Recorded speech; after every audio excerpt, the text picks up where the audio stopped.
Pada jurnal ini saya ambil dua jurnal dari Visceral Medicine, jadi tahun 2017 dengan judul yang hampir sama, tapi dibandingkan antara endoskopik atau surgical treatment.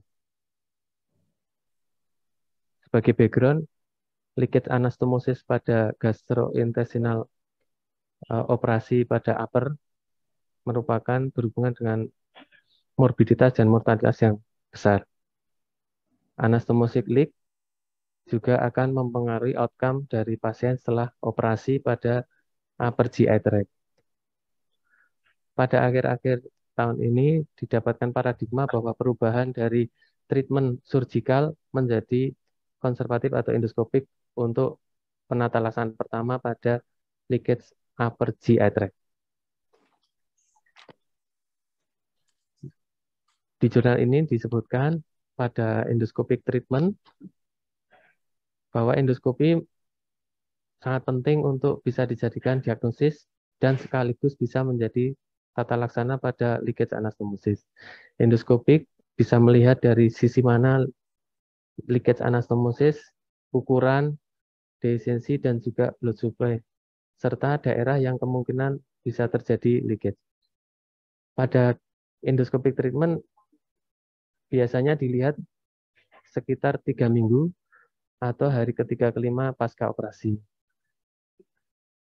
Indikasi untuk endoscopic treatment bisa dilihat dari gejala secara klinis, demam, mual muntah, kemudian dilakukan pemeriksaan laboratori dengan leukositosis, C-reaktif ataupun purulacitomer. Atau dari drainase dari abdomen, drain bisa dilihat dari adanya gas, produk makanan, feses, ataupun yang lainnya. Jadi kelebihan dari endoskopi adalah bisa dilakukan di dalam bangsal atau bed pasien. Kemudian bisa menjadi diagnosis awal saat terjadi anastomosis dan bisa dilihat sisi anastomosis dan lokasinya. Sekaligus sebagai opsi untuk terapi pada diagnosis prosedur. Yang kerugiannya tidak bisa melihat informasi di luar dari intralumen gastrointestinal.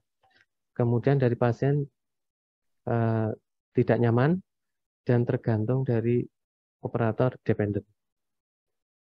Contoh dari endoskopik terapi yang bisa dikerjakan untuk upper anastomosis leakage, satu dengan fibrin glue atau tisu glue, merupakan komponen dari fibrinogen dan konsentrat trombin, kemudian dilakukan berkali-kali dan beberapa kali. Pada kasus ini dengan fibrin glue adalah biological, jadi diharapkan nanti dia membentuk suatu polimerasi fibrinogen menjadi wound healing dan scar. Yang kedua dengan stenting. Pada kasus ini bisa digunakan stenting dengan ukuran 23 sampai 35 mili. Contoh stenting seperti ini. Jadi pada anastomosis leak kemudian dilakukan stenting. Yang ketiga dengan clipping. Jadi konsep pada clipping adalah mechanical concept. Dengan adanya leakage, kemudian di daerah clipping, daerah kemudian diklip dengan endoclip. Yang terakhir ini ada namanya endoscopic vacuum assisted closure therapy, endovac therapy. Pada endovac therapy ini ditemukan sekitar tahun 1962 dan sejak 1900 berkembang. Mirip-mirip dengan VAC pada kasus bedah plastik. Ini gambaran skematiknya, jadi ada suatu alat suction, kemudian ada endospon dililitkan pada suatu kanul dan dihubungkan dengan suction continuous. Ini pada contohnya, jadi setelah ada leakage dimasukkan endospon yang sudah dililitkan ke suction. Ini dari zona dikatakan sudah sekitar 7 kali pergantian sehingga terakhir terjadi penutupan dari mengecil kemudian menutup. Nah, yang kedua yang dibahas adalah surgical treatment. Jadi pada surgical treatment ini memang ada beberapa prinsip. Yang pertama, eksplorasi anastomosis site bisa melihat extent dari leakage dari anastomosis. Yang kedua, dekontaminasi dari surgical site, jadi dibersihkan, kemudian dicuci, semua nekrotik, fibrotik tisu abses dikeluarkan. Yang ketiga, dengan adekuat internal dan eksternal drainase dengan menggunakan drain yang besar. Dikatakan di situ dengan chest tube, bisa dengan chest tube atau nasogastrik yang besar. Indikasi untuk dilakukan surgical reintervention, satu, berdasarkan keparahan pasien. Jadi pada pasien dengan kondisi sepsis atau multi organ failure, kemudian sign diffuse peritonitis, yang ketiga inefisien drainase secara radiologi maupun endoskopik. Kemudian adanya nekrosis dari jejunum lymph. Yang selanjutnya indikasi adalah failure dari treatment awal atau treatment konservatif tadi. Secara konservatif atau endoskopi gagal dilakukan operasi surgical. Kemudian yang ketiga dikatakan di jurnal early leakage kurang dari 72 jam. Hal ini diinterpretasikan karena adanya technical error, sehingga surgical reintervention direkomendasikan untuk melihat redo dari anastomosisnya atau leakage-nya tadi. Kemudian dari jurnal yang keempat, extent dari anastomosis yang bocor. Jadi dikatakan lebih dari 2 cm atau sepertiga dari lingkaran anastomosis tadi tidak cocok untuk dilakukan endoskopik dermal, sehingga dilakukan surgical. Kesimpulan dari jurnal ini adalah bahwa untuk surgical intervention masih diperlukan untuk manajemen leakage yang tidak bisa digunakan untuk endoskopik. Pada pasien-pasien terutama yang critical ill maupun failure dari atau kegagalan dari endoskopik treatment. Kemudian diperlukan komunikasi yang baik antara ahli bedah dengan ahli endoskopik untuk terapi pasien dengan anastomosis leak after gastrointestinal surgery. Terima kasih, Dr. Mohon asupan. Ya, terima kasih ya, Dr. Wawan. Ya, ini kasus memang menyulitkan kalau upper, karena upper itu kerugiannya produknya itu adalah produk yang banyak, sehingga itu istilahnya kita fistel enterokutan yang high product ya. Belum terjadi penyerapan sama sekali kalau terjadi leaks. Ada beberapa kasus yang bisa terjadi, baik kasus karena something post CPD injury, post eksplorasi CPD, maupun kasus pada keganasan. Jadi faktor-faktor penyulit yang paling sulit kalau itu kasus-kasus keganasan, karena biasanya albumin dan sebagainya. Tadi sudah disatakan kalau kurang dari 24 jam, itu kemungkinan kondisi pasien atau manajemen error. Ya. Kalau kurang dari 72 jam berarti adalah error karena surgical. Kemudian sudah disebutkan bisa surgical maupun endoskopik dengan teknik-tekniknya. Oke, mungkin ada yang pertanyaan dari trainee sama residen, mungkin trainee yang masih menunggu pesawat. Izin bertanya, Dokter. Izin Dok Silakan. Arif, Dok. Izin bertanya pada presenter Dokter Wawan.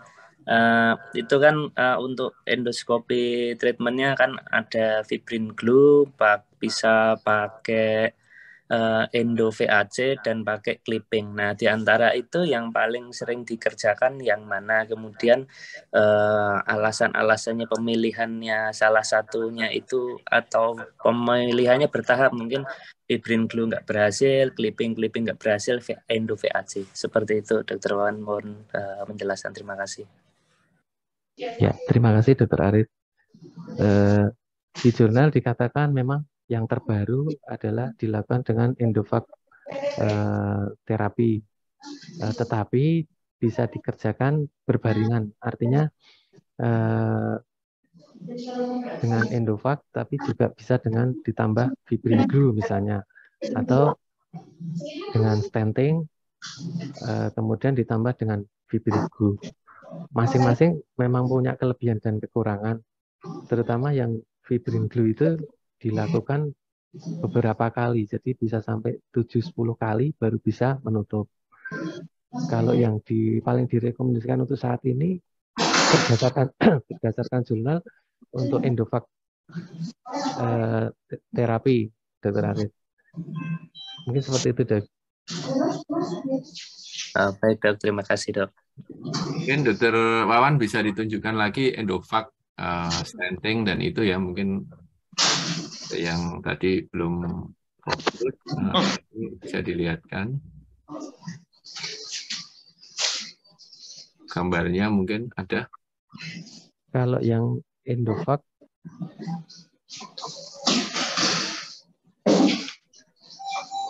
ya ini endovag ya. Jadi ada suatu alat yang dengan suction continuous, kemudian ini adalah endospong yang dililitkan pada kanul suctionnya, dililitkan, kemudian dimasukkan di fistelnya atau leakage-nya tadi, kemudian di suction continuous. Pada kasus ini contohnya adalah leakage anastomosis, kemudian ini sekitar 7 kali penggantian dari endospon. Jadi endospon diganti tiap 5 hari atau produknya sudah banyak. Setelah sekitar 7 kali penggantian, mulai mengecil, menutup, dan akhirnya tertutup. Oh, bojone sing anu kae. Bojone sapa kae?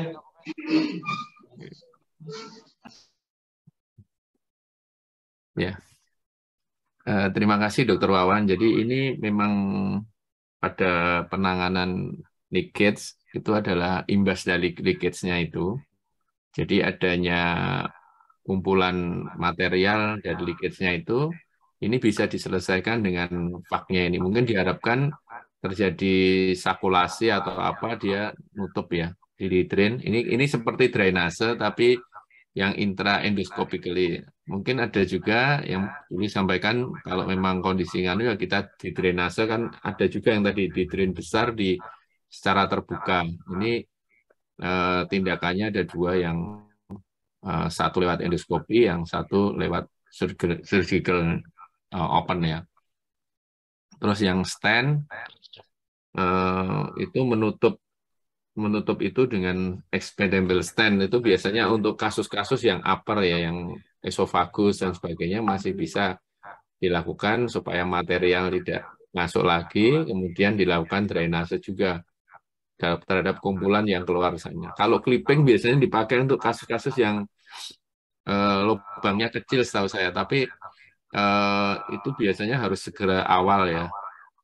Tapi kalau sudah ada kumpulan material yang di sekitarnya, ya risikonya memang bisa terjadi mediastinitis dan sebagainya. Nah, endoskopi yang disarankan dengan VAC itu mungkin terapi awal sambil mempersiapkan pasien mungkin di open, atau syukur-syukur itu bisa lanjut untuk mencegah lanjutnya kondisi pasien ke arah sepsis dan sebagainya. Oke, saya pikir itu dari pertanyaan dari yang lain atau senior. Monggo silahkan, ada Dr. Agung dan Dr. Agus Barmawi mungkin.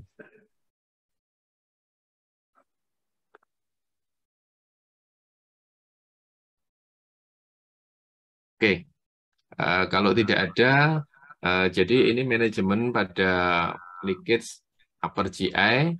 Kita dapat ilmu baru di sini. Jadi intinya dari semua, kalau saya dari saya resume, tetap ada tindakan drainase dari akibat leakage-nya.